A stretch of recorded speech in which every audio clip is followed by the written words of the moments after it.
Wesh la street, bien ou quoi? Ouais, bien quoi, ça va? T'as bien dormi? Aujourd'hui j'ai acheté une nouvelle paire, j'ai de la dernière collab entre Nike et Off-White. Je l'ai acheté au resell de 190 €, mais moi j'ai réussi à la com du coup pour 240 et quelques. Autant dire que je me suis fait niquer. Non mais en vrai, il y a vraiment moyen de faire de bonnes affaires, que ce soit sur Vinted ou StockX. Il suffit juste d'être patient et de parler avec certains resellers pour pouvoir négocier facilement les prix. Bon, du coup, place à l'unboxing. La boîte elle est plutôt atypique, hein, comme d'habitude. D'ailleurs les trucs me font penser à... Non vas-y. Bon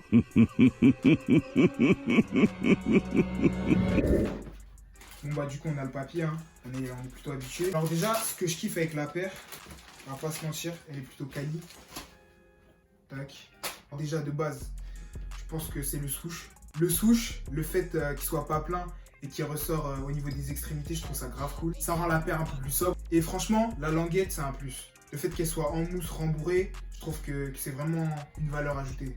Les couleurs, elles sont vraiment pas mal et ça représente vraiment l'Europe. Même si des trois coloris de base, j'étais pas friand de celui-là, je trouve qu'elles sont plutôt bien choisies. Sachant que c'était pour représenter l'Europe, il y avait deux autres coloris, c'était jaune moutarde et vert et noir. Franchement, des trois coloris, je choisis celle-ci. Ok, de manière générale, la paire, franchement, elle a un côté extravagant qui me plaît bien. Et il y a vraiment cet aspect travaillé comparé à certains modèles. Non, c'est une question, c'est juste une question. Dis-moi. Toi, la paire, t'en penses quoi? Le premier truc qui vient à l'esprit. Ouais, la paire, franchement, dès le début, je me suis dit, vas-y, elle est chelou. Pas mon style du tout, hein. Pas ton style du tout, c'est un truc, ça fait un peu fashion week. Je trouve pas? Je sais pas, tu sais, on dirait un mix entre, je sais pas, tu sais, genre une paire d'Asics, une Air Force One, tu sais, Alors déjà, pour moi, la paire, elle mérite pas toutes ces critiques. c'est quoi? Ça, c'est tout un travail, mais. Ouais. Vas-y.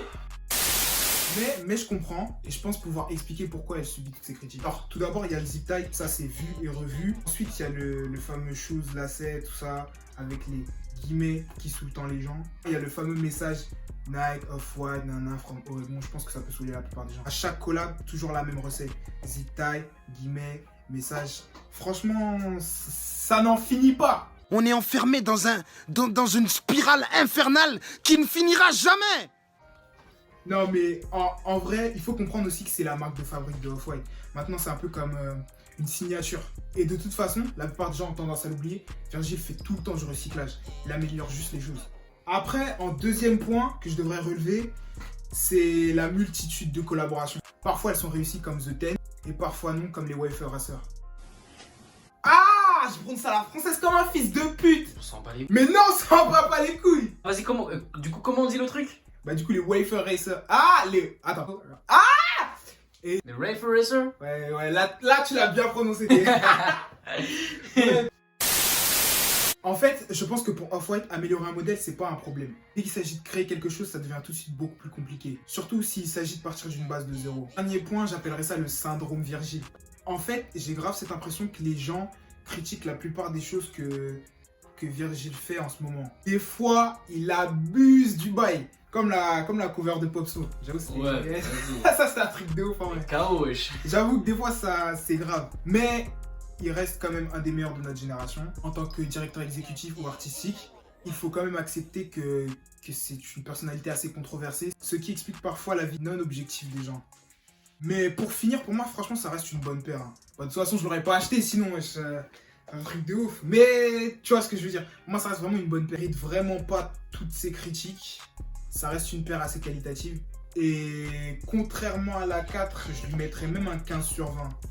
Ce qui est 2 points de plus que ce que j'avais mis. Pour ce côté extravagant, pour la entre guillemets prise de risque. Et même la PSG en vrai de vrai, c'est pas. La Jordan 4 c'est mon modèle préféré, mais c'est pas.